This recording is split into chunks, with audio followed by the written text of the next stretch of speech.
Okay. So, July 4th, 5th, and 6th, daily reading, episode 3303, 3304, and 3305. So, kukuha tayo dito ng tatlo. Alamin natin, ano ba yung idudugtong na mensahe ni Universe para sa mga araw na nabanggit ko. Okay? Kung kailan dadaan sa FYP ninyo, yan yung message ninyo. At kung gusto nyo i-share sa mga tao na kailangan makapanood at i-repost, gawin po ninyo. Okay?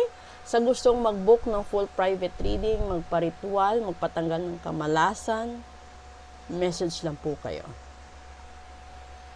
Una, ay, magic agad kasi first Friday. Pangalawa, power. And pangatlo, love. Ngayon dito tayo magkatalo. Ibig sabihin,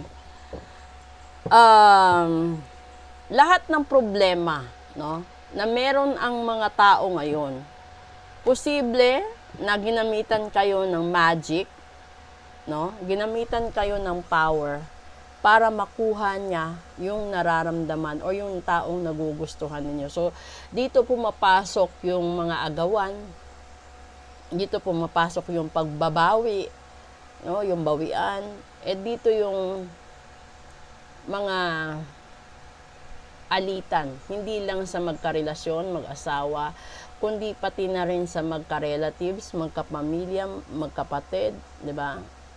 Kasi maraming nakukulam, nababarang, hindi lang dahil sa relasyon, kundi dahil sa agawan sa mana, inggit sa negosyo, inggit sa trabaho, inggit sa achievements mo, yung mga ganon.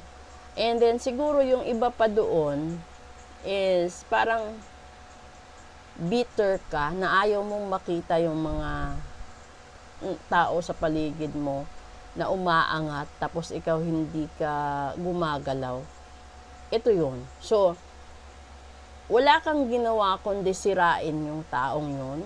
Wala kang ginawa kundi bigyan siya ng matinding kamalasan, matinding dagok sa buhay. Kasi yung katulad nito, first Friday, ginagamit ng iba sa kasamaan. Para posible gayumahin nila para maagaw sa'yo.